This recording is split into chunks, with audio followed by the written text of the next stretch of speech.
Para rectificación de hechos, presidente, vicepresidentes, diputadas y diputados.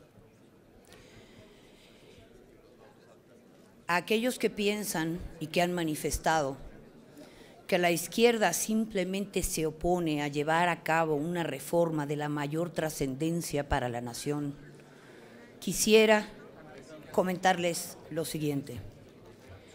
La izquierda no solamente reconoce esa necesidad, sino que presentó una propuesta que lamentablemente no fue ni siquiera objeto de debate, puesto que no incorporaba reformas a la Constitución.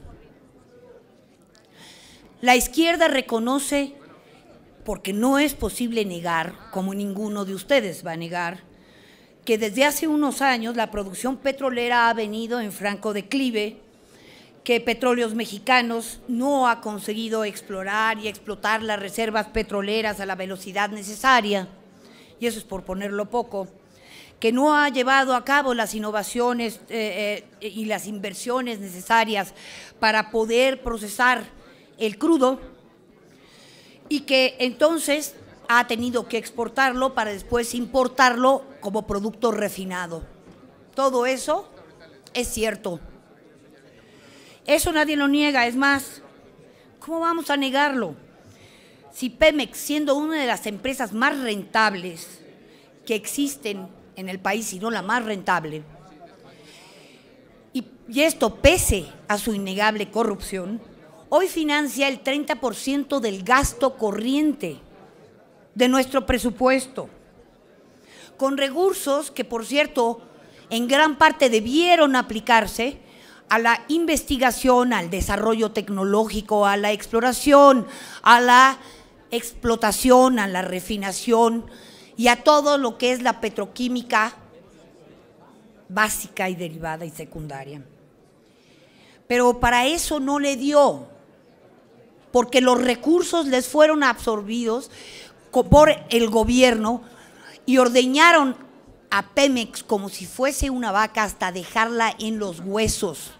Y hoy dicen que como Pemex no es eficiente y no tiene tecnología, entonces hay que dejar que la inversión privada entre sin importar de dónde venga.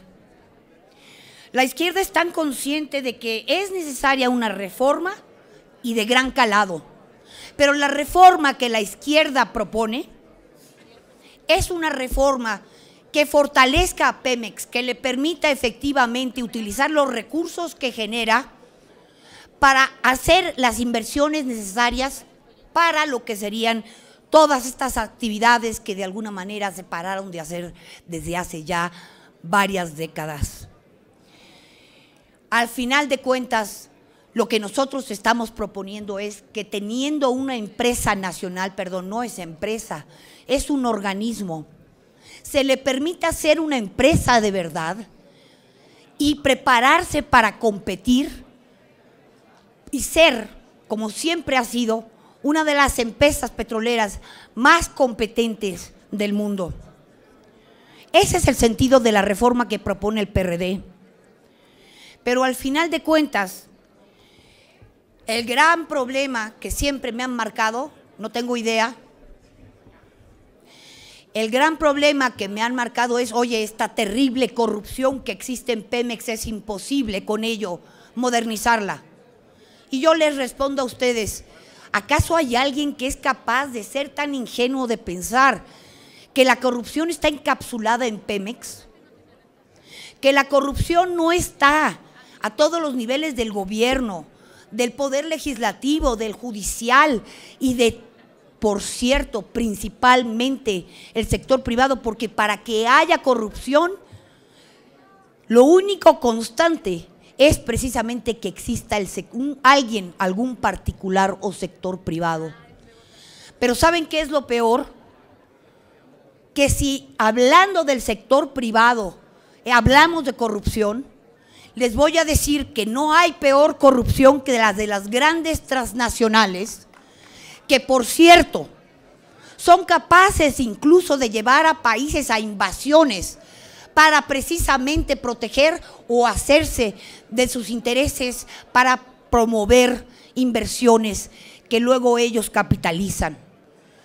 Y si el Estado hoy, el Estado mexicano hoy, es incapaz de sobreponerse a los poderes fácticos que hoy, por cierto, lo tienen sometido, me pregunto yo, ¿cómo piensan ustedes, diputadas y diputados, que vamos a ser capaces como Estado de sobreponernos al poder de estas transnacionales que, por cierto, utilizan a sus gobiernos para defender sus intereses?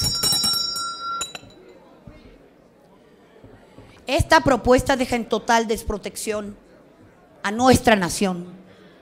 La deja en manos de la ambición de estas poderosísimas transnacionales, pero ni siquiera de sus abogados, sino de los presidentes de los países como los de Estados Unidos y la OTAN, que inclusive en violentación de las propuestas de las Naciones Unidas originaron guerras de invasiones a países en los que acusaron de tener armas biológicas y nucleares.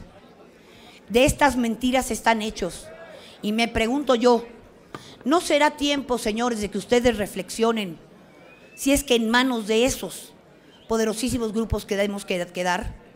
Y me pregunto yo, señores, compañeros y amigos panistas, esta reforma que aquí se presenta carece de todo lo que requeriría una legislación secundaria para que lo que ustedes proponen en realidad se aplique.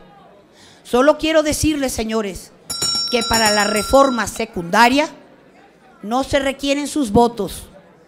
Será posible que el PRI, junto con sus aliados del Partido Verde, o sea, la telebancada y Nueva Alianza, la pasen.